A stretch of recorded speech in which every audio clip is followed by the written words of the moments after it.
Bismillahirrahmanirrahim. Assalamualaikum.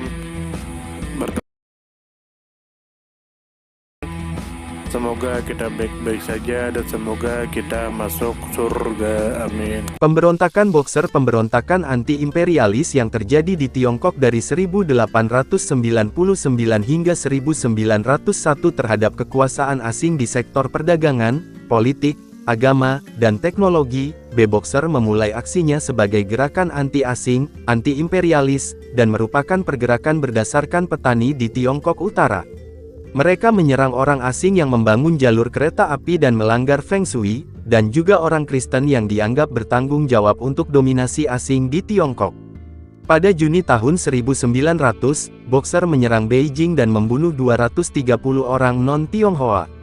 Banyak Tionghoa Kristen, orang Katolik terbunuh di Provinsi Shandong dan Shanxi sebagai bagian dari pemberontakan.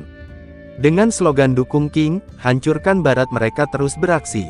Diplomat, penduduk, tentara asing, serta beberapa Tionghoa Kristen melarikan diri ke Legation Quarter dan tinggal selama 55 hari hingga aliansi 8 negara datang dengan 20.000 tentara untuk memadamkan pemberontakan.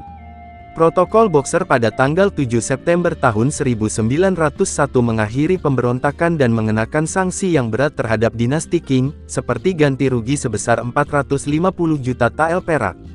Adanya protokol ini sangat mempengaruhi kondisi politik, ekonomi, dan sosial pemerintah dan penduduk Tiongkok pada saat itu. Pemerintahan tidak lagi dipercaya dan terjadi kenaikan pajak yang besar menyebabkan dinasti Qing semakin melemah dan akhirnya dijatuhkan melalui revolusi Xinhai. Akhir abad ke-19 muncul ketegangan yang menyebabkan orang Tionghoa berbalik melawan kekuatan asing yang berebut kekuasaan di Tiongkok. Kesuksesan Barat dalam menguasai Tiongkok, tumbuhnya sentimen anti-imperialis, dan kondisi cuaca yang ekstrim, memicu pergerakan tersebut. Kekeringan yang diikuti banjir di Provinsi Shandong pada tahun 1897 hingga 1898 memaksa para petani mengungsi ke kota dan mencari makanan. Bangkitnya perkumpulan rahasia untuk melawan dinasti Qing yang terinspirasi dari gerakan Seroja Putih seperti Sanhehui Perhimpunan Tiga Harmoni, Gelaohui Perkumpulan Saudara Tua, Dadaohui Perhimpunan Golok Besar dan Yihekuan Kepalan Tangan Keselarasan dan Keadilan atau lebih dikenal oleh Barat sebagai Boxer atau petinju.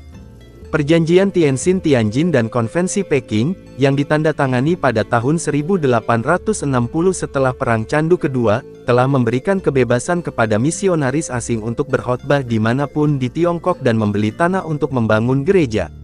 Pada tanggal 1 November tahun 1897, sekelompok pria bersenjata yang mungkin adalah anggota perkumpulan pedang besar menyerbu kediaman seorang misionaris Jerman dari Perhimpunan Sabda Ilahi dan membunuh 2 pendeta. Serangan ini dikenal sebagai Insiden Juye. Ketika Kaisar Wilhelm II menerima berita tentang pembunuhan ini, dia mengirim skuadron Asia Timur Jerman untuk menduduki Teluk Jiaozu di pantai selatan semenanjung Shandong. Pada bulan Desember tahun 1897, Wilhelm II menyatakan niatnya untuk merebut wilayah di Tiongkok, yang memicu perebutan konsesi di mana Britania, Prancis, Rusia, dan Jepang juga mengamankan lingkup pengaruh mereka sendiri di Tiongkok. Jerman memperoleh kendali eksklusif atas pinjaman pembangunan, pertambangan, dan kepemilikan kereta api di Provinsi Shandong. Rusia memperoleh pengaruh atas semua wilayah di utara Tembok Besar, ditambah pembebasan pajak sebelumnya untuk perdagangan di Mongolia dan Xinjiang, pengaruh ekonomi Jerman atas Provinsi Fengtian, Jilin, dan Heilongjiang. Prancis memperoleh pengaruh Yunan, sebagian besar Provinsi Guangxi dan Guangdong, Jepang atas Provinsi Fujian. Britania memperoleh pengaruh dari seluruh lembah sungai Yangtze didefinisikan sebagai semua provinsi yang berbatasan dengan sungai Yangtze serta Provinsi Henan dan Zhejiang sebagian Provinsi Guangdong dan Guangxi dan sebagian Tibet. Hanya permintaan Italia untuk Provinsi Zhejiang yang ditolak oleh pemerintah Tiongkok. Ini tidak termasuk wilayah sewa dan konsesi di mana kekuatan asing memiliki otoritas penuh. Pemerintah Rusia secara militer menduduki zona mereka, memberlakukan hukum dan sekolah mereka, menyita hak pertambangan dan penebangan, menempatkan warganya, dan bahkan mendirikan administrasi kota mereka di beberapa kota. Pada Oktober tahun 1898, sekelompok Boxer menyerang komunitas Kristen di desa Liuantun di mana sebuah kuil Kaisar Giok telah diubah menjadi gereja Katolik. Perselisihan dengan gereja sejak 1869, ketika kuil itu diberikan kepada penduduk desa yang beragama Kristen.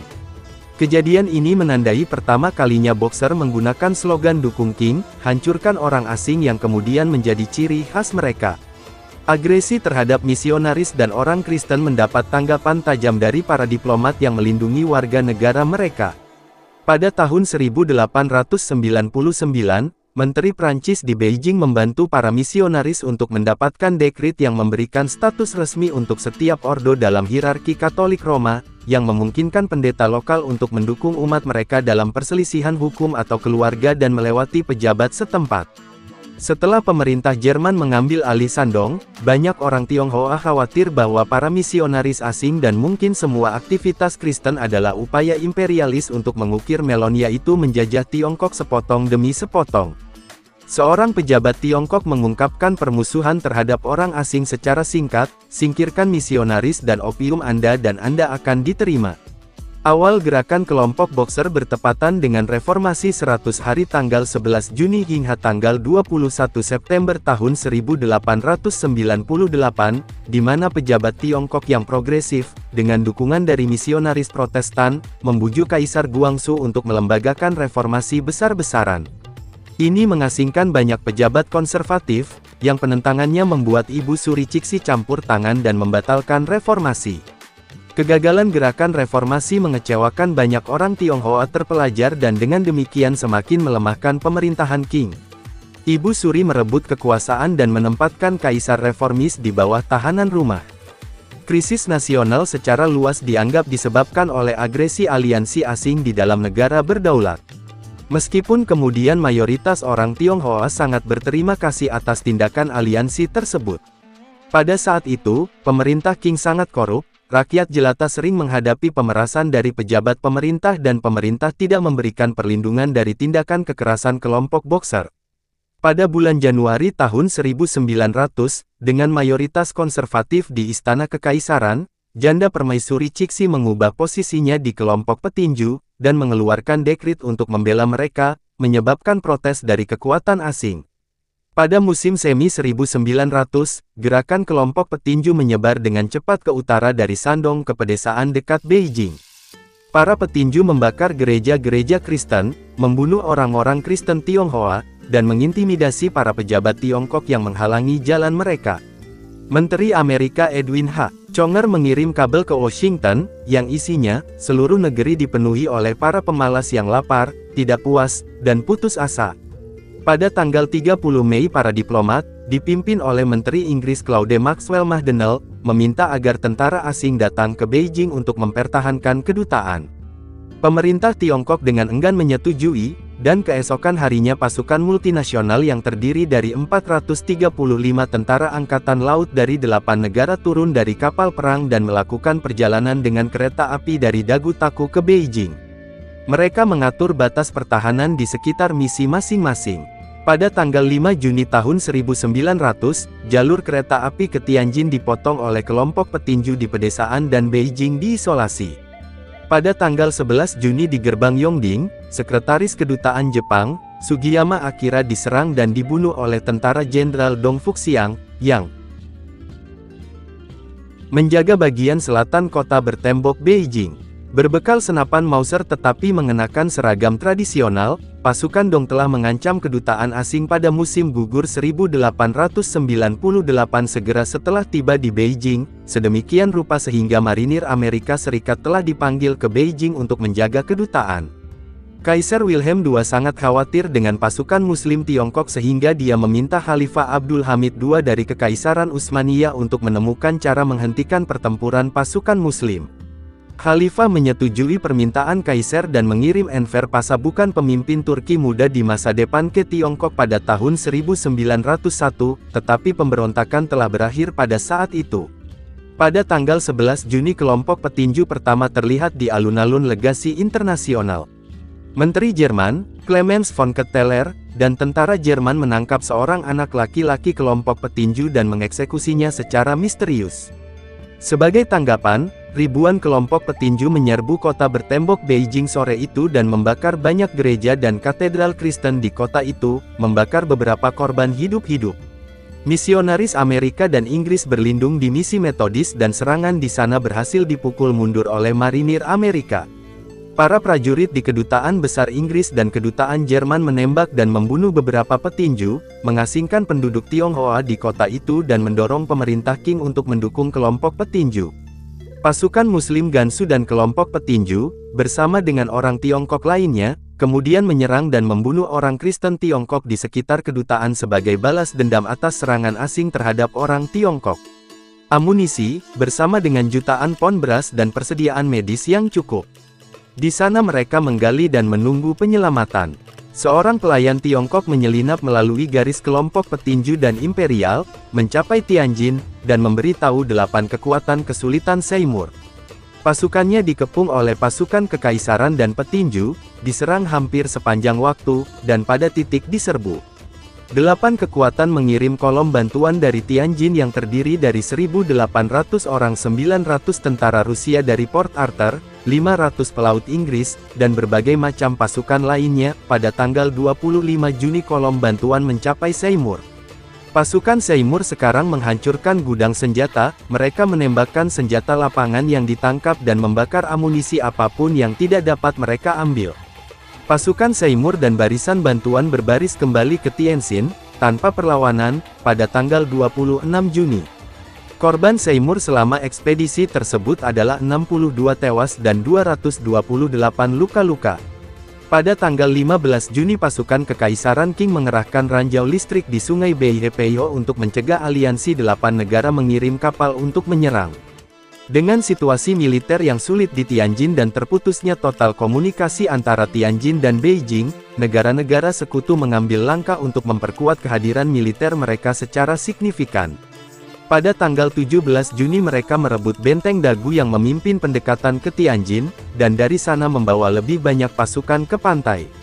Ketika Cixi menerima ultimatum pada hari yang sama menuntut agar Tiongkok menyerahkan kendali penuh atas semua urusan militer dan keuangannya kepada pihak asing, dia dengan menantang menyatakan di hadapan seluruh Dewan Agung, sekarang mereka kekuatan telah memulai agresi, dan kepunahan bangsa kita sudah dekat.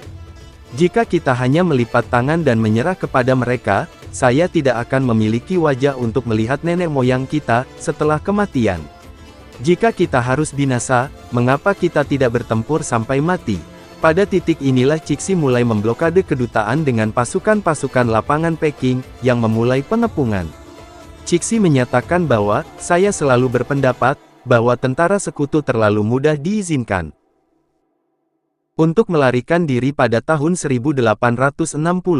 Hanya upaya bersatu yang diperlukan untuk memberi Tiongkok kemenangan.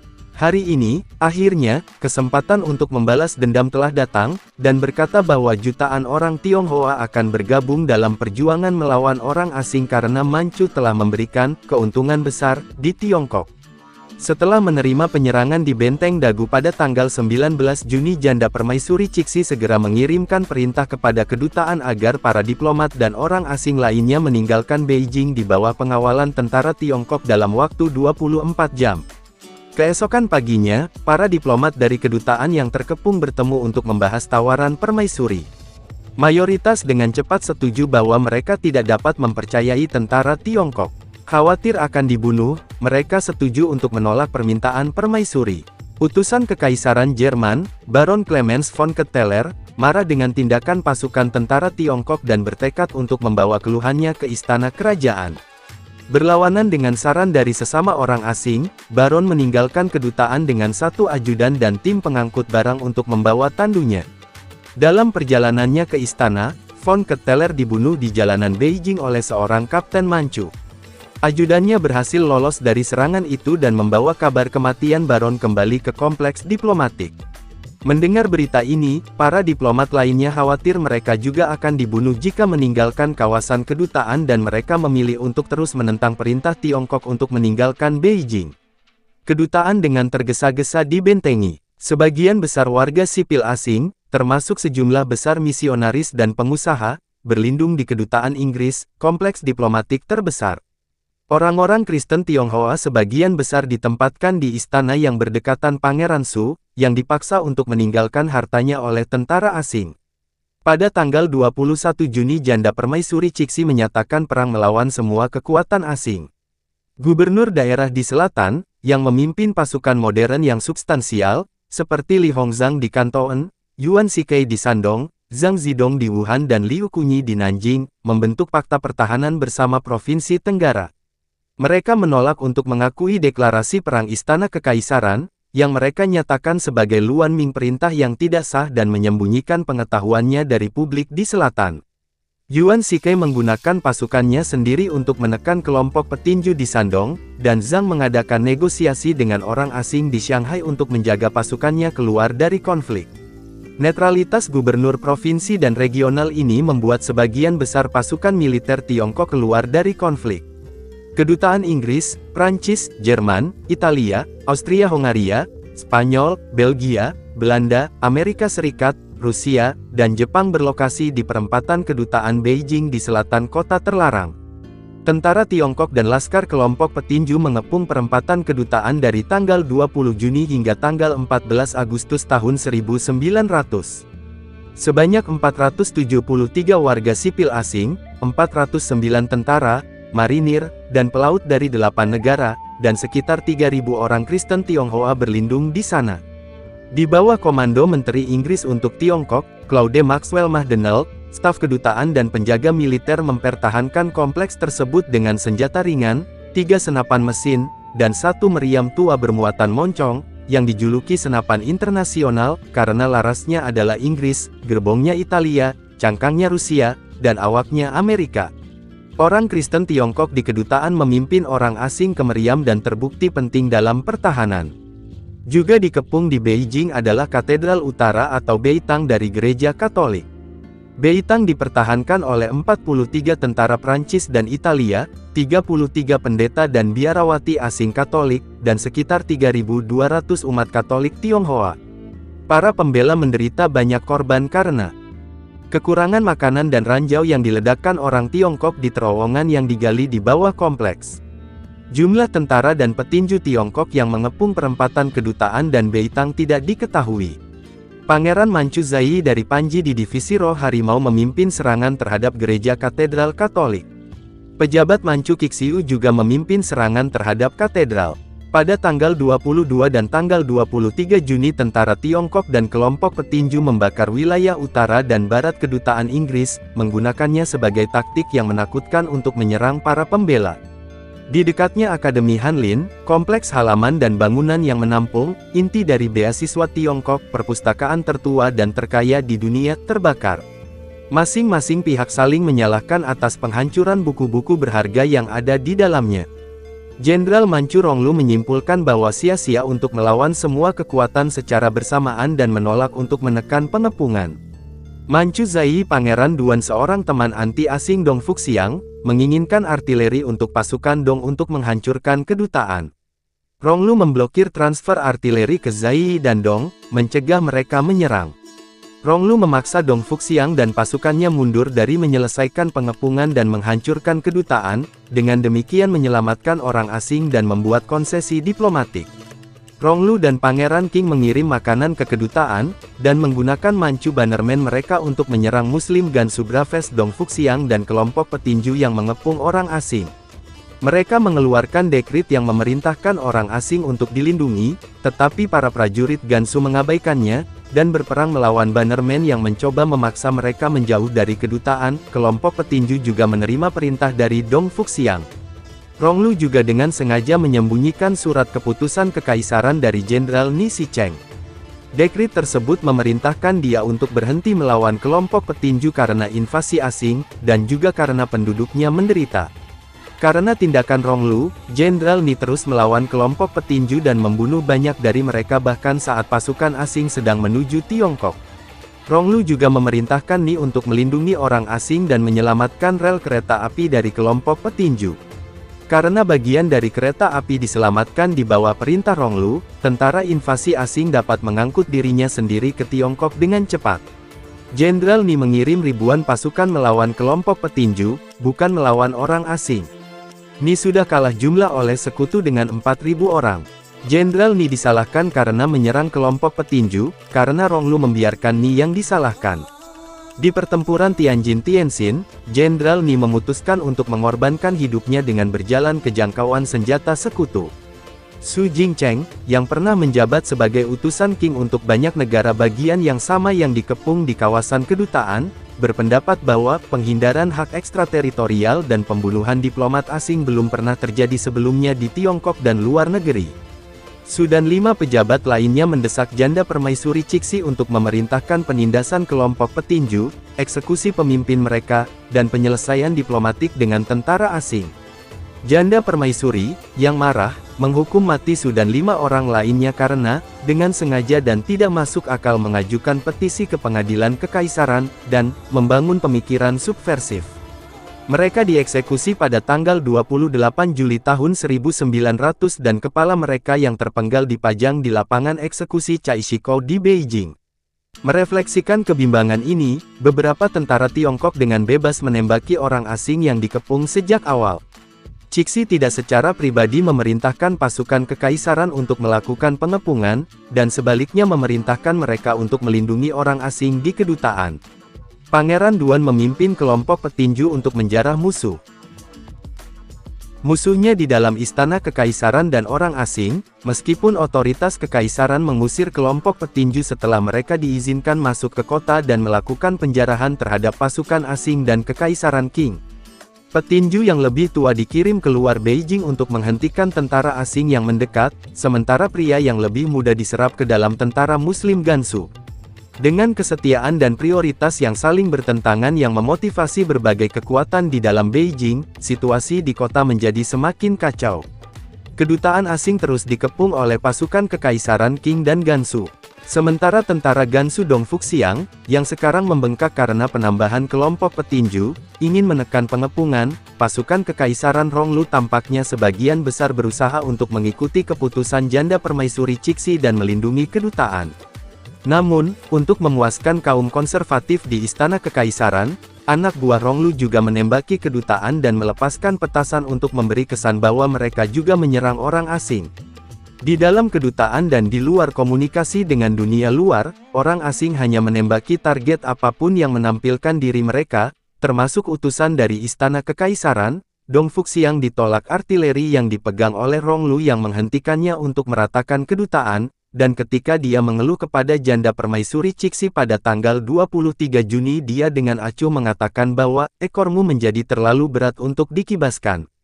Aliansi menemukan sejumlah besar artileri dan peluru Krupp Tiongkok yang tidak terpakai setelah pengepungan dicabut. Gencatan senjata, meskipun kadang-kadang dipatahkan, bertahan hingga tanggal 13 Agustus ketika, dengan tentara sekutu yang dipimpin oleh British Alfred Gaselle mendekati Beijing untuk meredakan pengepungan, Tiongkok melancarkan serangan terberat mereka di Legation Quarter. Saat tentara asing mendekat, pasukan Tiongkok mencair. Angkatan laut asing mulai membangun kehadiran mereka di sepanjang pantai utara Tiongkok sejak akhir April tahun 1900. Beberapa pasukan internasional dikirim ke ibu kota, dengan berbagai keberhasilan, dan pasukan Tiongkok akhirnya dikalahkan oleh aliansi 8 negara Austria, Hongaria, Prancis, Jerman, Italia, Jepang, Rusia, Inggris, dan Amerika Serikat. Terlepas dari aliansi tersebut, Belanda mengirimkan 3 kapal penjelajah pada bulan Juli untuk melindungi warganya di Shanghai. Letnan Jenderal Inggris Alfred Gaselle bertindak sebagai komandan aliansi 8 bangsa, yang akhirnya berjumlah 55.000. Kontingen utama terdiri dari Jepang 20.840, Rusia 13.150, Inggris 12.020, Prancis 3.520, AS 3.420, Jerman 900, Italia 80, Austro-Hungaria 75 dan anti pasukan petinju Cina. Resimen Tiongkok pertama, Resimen Weihaiwei yang dipuji atas kinerja, terdiri dari kolaborator Tiongkok yang bertugas di militer Inggris. Peristiwa penting termasuk penyitaan benteng Dagu yang memerintahkan pendekatan ke Tianjin dan menaiki serta menangkap 4 kapal perusak Tiongkok oleh Komandan Inggris Roger Keyes. Di antara orang asing yang dikepung di Tianjin adalah seorang insinyur pertambangan muda Amerika bernama Herbert Hoover, yang kemudian menjadi Presiden Amerika Serikat ke-31. Pasukan internasional akhirnya merebut Tianjin pada tanggal 14 Juli. Pasukan internasional menderita korban terbesar dari pemberontakan petinju dalam pertempuran Tianjin. Dengan Tianjin sebagai basis, pasukan internasional berbaris dari Tianjin ke Beijing, sekitar 120 km, dengan 20.000 tentara sekutu. Pada tanggal 4 Agustus ada sekitar 70.000 pasukan Kekaisaran Qing dan sekitar 50.000 hingga 100.000 kelompok petinju di sepanjang jalan.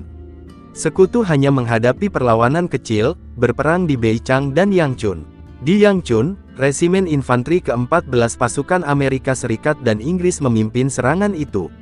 Cuaca menjadi kendala utama. Kondisinya sangat lembab dengan suhu terkadang mencapai 42 derajat Celcius (108 derajat Fahrenheit). Temperatur tinggi. Dan serangga ini menjangkiti sekutu. Tentara menjadi dehidrasi dan kuda mati. Penduduk desa Tionghoa membunuh pasukan sekutu yang mencari sumur. Panasnya membunuh tentara sekutu, yang mulutnya berbusa.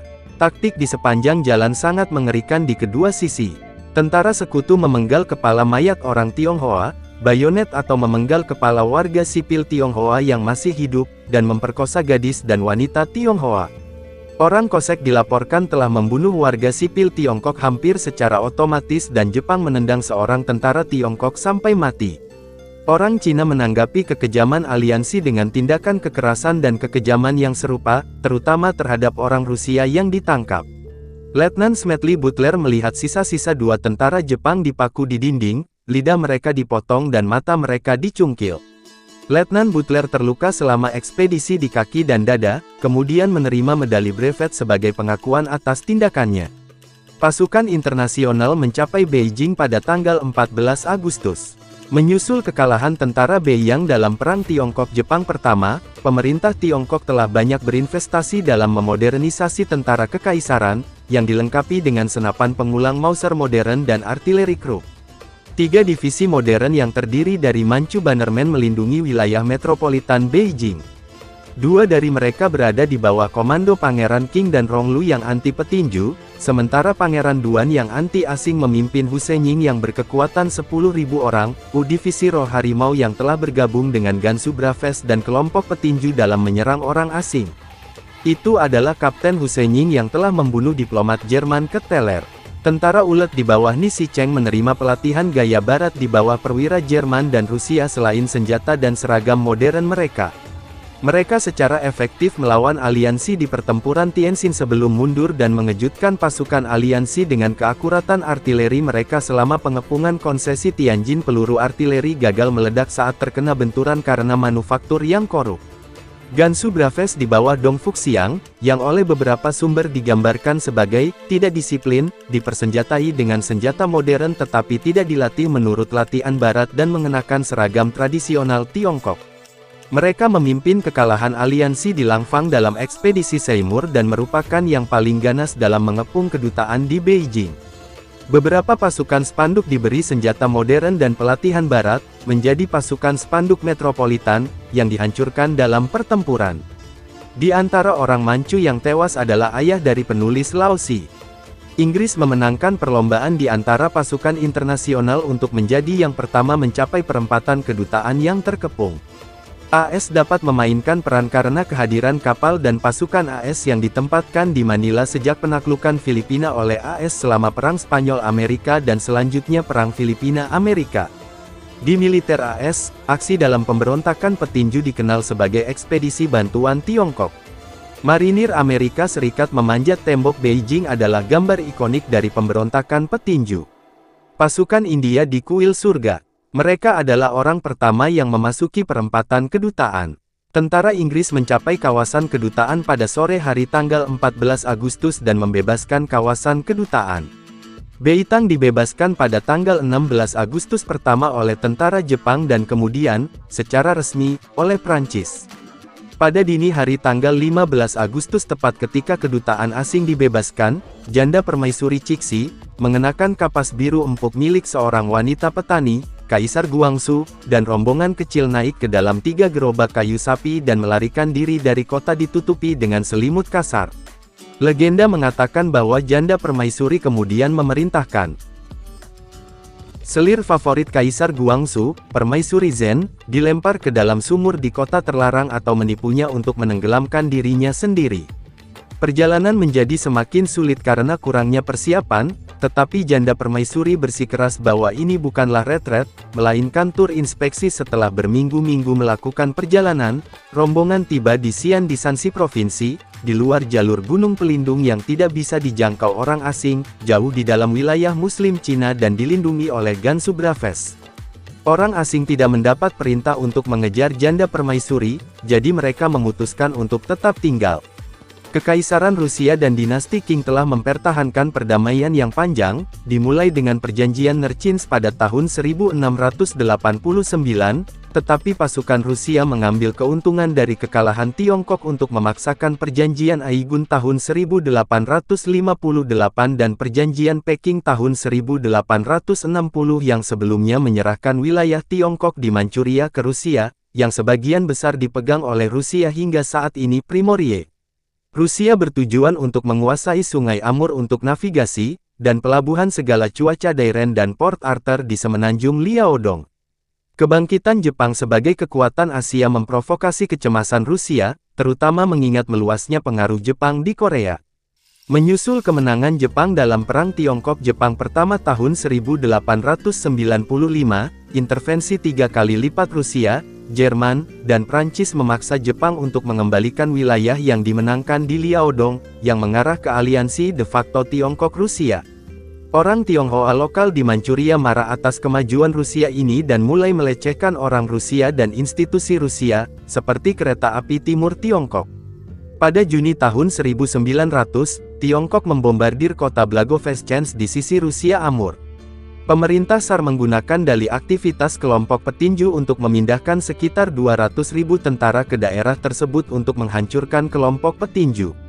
Orang Tionghoa menggunakan pembakaran untuk menghancurkan jembatan yang membawa rel kereta api dan barak. Pada tanggal 27 Juli, kelompok petinju menghancurkan rel kereta api dan memotong jalur telegraf dan membakar ranjau Yantai. Pada tanggal 21 September pasukan Rusia merebut Jilin dan Liaodong, dan pada akhir bulan menduduki Manchuria sepenuhnya, di mana kehadiran mereka merupakan faktor utama yang menyebabkan perang Rusia-Jepang. Misionaris Ortodoks, Protestan, dan Katolik serta umat Tionghoa mereka dibantai di seluruh Tiongkok Utara, beberapa oleh kelompok petinju dan lainnya oleh pasukan dan otoritas pemerintah.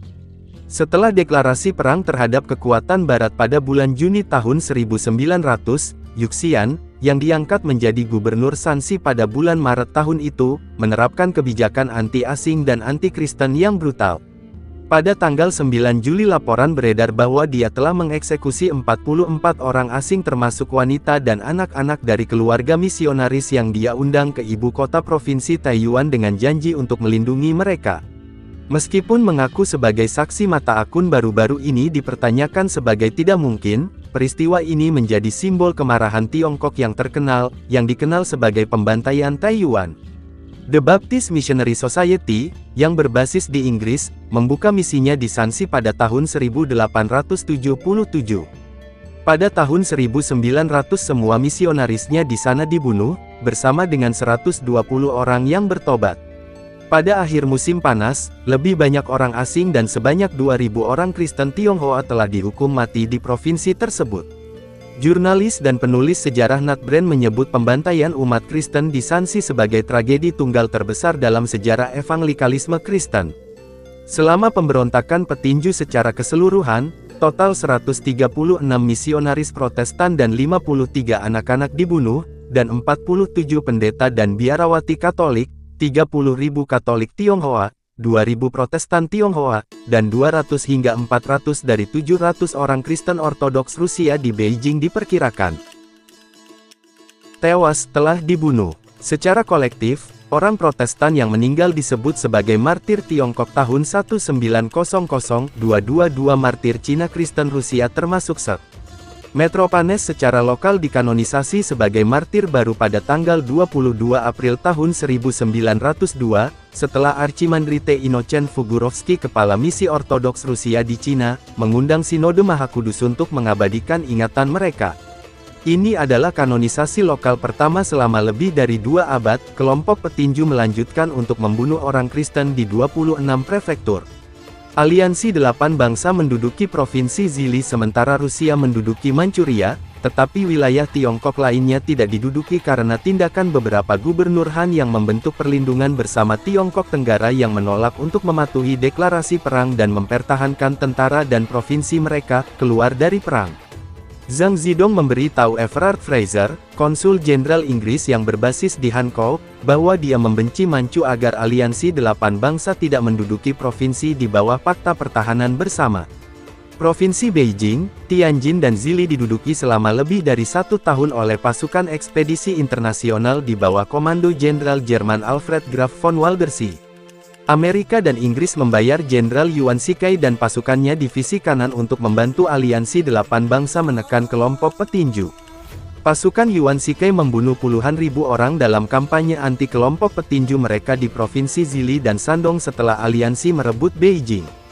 Mayoritas dari ratusan ribu orang yang tinggal di Beijing bagian dalam selama dinasti Qing adalah orang-orang Manchu dan Mongol dari 8 Panji setelah mereka dipindahkan ke sana pada tahun 1644, ketika orang Tionghoa Han diusir. Sawara Tokusuke, seorang jurnalis Jepang, menulis dalam Miscellaneous Notes About the Boxers tentang pemerkosaan gadis Panji Manchu dan Mongol. Seorang putri dan istri bangsawan Panji Mongol Chongqi dari klan Alute diduga diperkosa beramai-ramai. Kerabat lainnya, termasuk putranya, Bao Chu, bunuh diri setelah ia bunuh diri pada tanggal 26 Agustus tahun 1900. Pengamat Inggris dan Amerika kontemporer melontarkan kritik terbesar mereka pada pasukan Jerman, Rusia, dan Jepang atas kekejaman dan kesediaan mereka untuk mengeksekusi orang Tionghoa dari segala usia dan latar belakang, terkadang membakar dan membunuh seluruh penduduk desa. Pasukan Jerman datang terlambat untuk mengambil bagian dalam pertempuran, tetapi melakukan ekspedisi hukuman ke desa-desa di pedesaan. Kaisar Wilhelm II pada tanggal 27 Juli selama upacara keberangkatan untuk pasukan bantuan Jerman, dalam pidatonya termasuk referensi dadakan tapi melewati batas untuk penyerbu Hun di benua Eropa, yang nantinya akan dibangkitkan oleh propaganda Inggris untuk mengejek Jerman selama Perang Dunia Pertama dan Perang Dunia Kedua. Kapal perusak Inggris ketenaran dan menemani ekspedisi Gazelle, mencatat bahwa Jepang telah membawa istri resimen pelacur mereka sendiri ke garis depan untuk mencegah tentara mereka memperkosa warga sipil Tiongkok. Wartawan Daily Telegraph E.J. Dillon menyatakan bahwa dia menyaksikan mayat wanita Tionghoa yang dimutilasi diperkosa dan dibunuh oleh pasukan aliansi. Komandan Prancis menolak pemerkosaan tersebut, menghubungkannya dengan kegagahan tentara Prancis. Seorang jurnalis asing, George Ling, mengatakan ada hal-hal yang tidak boleh saya tulis, dan yang tidak boleh dicetak di Inggris, yang tampaknya menunjukkan bahwa peradaban barat kita ini hanyalah lapisan luar dari kebiadaban. Banyak Manchu Bannerman mendukung kelompok petinju dan berbagi sentimen anti-asing mereka. Bannerman telah dihancurkan dalam Perang Tiongkok-Jepang pertama pada tahun 1895 dan pasukan Banner dihancurkan saat melawan invasi. Dalam kata-kata sejarawan Pamela Crossley, kondisi kehidupan mereka berubah dari kemiskinan yang parah menjadi kesengsaraan sejati. Ketika ribuan orang Manchu melarikan diri ke selatan dari Aigun selama pertempuran tahun 1900, ternak dan kuda mereka dicuri oleh Kosek Rusia yang kemudian membakar desa dan rumah mereka menjadi abu. Tentara spanduk Manchu dihancurkan saat melawan invasi, banyak yang dimusnahkan oleh Rusia. Manchu Soufu bunuh diri selama pertempuran Peking dan Manchu Lao, dibantai oleh tentara barat. Markas kedutaan dalam kota dan katedral Katolik Gereja Juru Selamat, Beijing keduanya diserang oleh pasukan spanduk Manchu. Umbul-umbul Manchu dibantai oleh aliansi 8 bangsa di seluruh Manchuria dan Beijing karena sebagian besar Panji Manchu mendukung kelompok petinju. Sistem klan Manchu di Aigun dilenyapkan oleh penghancuran wilayah di tangan penjajah Rusia. Ada 1.266 rumah tangga termasuk 900 daur dan 4.500 mancu di 64 desa di timur sungai dan Blagoveshchensk hingga pembantaian Blagoveshchensk dan pembantaian 64 desa di timur sungai yang dilakukan oleh tentara Kosek Rusia. Banyak desa mancu dibakar oleh Kosek dalam pembantaian tersebut menurut Viktor Zatsepin. Bangsawan Manchu, pejabat dan pejabat seperti Yuxian, Kixiu, Zaiksun, Pangeran Zuang dan Kapten Enhai dieksekusi atau dipaksa bunuh diri oleh aliansi 8 bangsa. Eksekusi Gang Yi pejabat Manchu dituntut, tetapi dia sudah meninggal. Tentara Jepang menangkap Kixiu sebelum dia dieksekusi. Zaiksun, Pangeran Zuang dipaksa bunuh diri pada tanggal 21 Februari tahun 1901. Mereka mengeksekusi Yuxian pada tanggal 22 Februari tahun 1901. Pada tanggal 31 Desember tahun 1900 tentara Jerman memenggal kepala Kapten Manchu Enhai karena membunuh Clemens von Ketteler. Pada tanggal 7 September tahun 1901, Pengadilan Kekaisaran Qing setuju untuk menandatangani Protokol Petinju, yang juga dikenal sebagai Perjanjian Damai antara Aliansi 8 Negara dan Tiongkok. Protokol memerintahkan eksekusi 10 pejabat tinggi yang terkait dengan wabah dan pejabat lain yang dinyatakan bersalah atas pembantaian orang asing di Tiongkok. Alphonse Mumfreiherr von Schwarzenstein, Ernest Satow dan Komura Jutaro masing-masing menandatangani atas nama Jerman, Inggris dan Jepang. Tiongkok didenda perang sebesar 450 juta tael perak murni atas kerugian yang ditimbulkannya. Perbaikan harus dibayar pada tahun 1940, dalam waktu 39 tahun, dan akan menjadi 982.238.150 tael termasuk bunga 4% per tahun. Untuk membantu memenuhi pembayaran, disepakati untuk menaikkan tarif yang ada dari 3,18 menjadi 5%, dan mengenakan pajak atas barang bebas bea sampai sekarang. Jumlah ganti rugi diperkirakan oleh penduduk Tionghoa kira-kira 450 juta pada tahun 1900, agar setiap orang Tionghoa membayar 1 tael. Pendapatan bea cukai Cina dan pajak garam menjamin reparasi. Tiongkok membayar 668.661.220 tael perak dari tahun 1901 hingga 1939, setara dengan tahun 2010 hingga US 61 miliar dolar berdasarkan paritas daya beli. Vikaris Apostolik Ordos Belgia, Meger. Alphonse Bermin menginginkan pasukan asing ditempatkan di Mongolia Dalam, tetapi gubernur setempat menolak.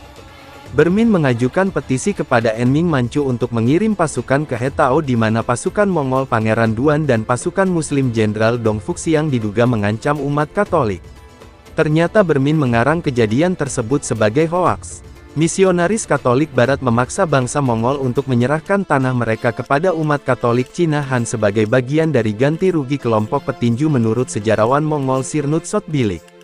Bangsa Mongol telah berpartisipasi dalam serangan terhadap misi Katolik dalam pemberontakan kelompok petinju.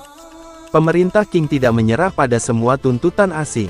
Gubernur Manchu Yuxian dieksekusi, tetapi pengadilan kekaisaran menolak untuk mengeksekusi Jenderal Han China Dong Fuxiang, meskipun dia juga mendorong pembunuhan orang asing selama pemberontakan. Janda permaisuri Cixi campur tangan ketika aliansi menuntut dia dieksekusi dan Dong hanya diuangkan dan dikirim kembali ke rumah. Sebaliknya, Dong menjalani kehidupan mewah dan pengasingan kekuasaan di provinsi asalnya Gansu. Setelah kematian Dong pada tahun 1908, semua gelar kehormatan yang telah dilucuti darinya dikembalikan dan dia dimakamkan secara militer penuh. Sumber https://it.m.wikipedia.org/wiki-pemberontakan-boxer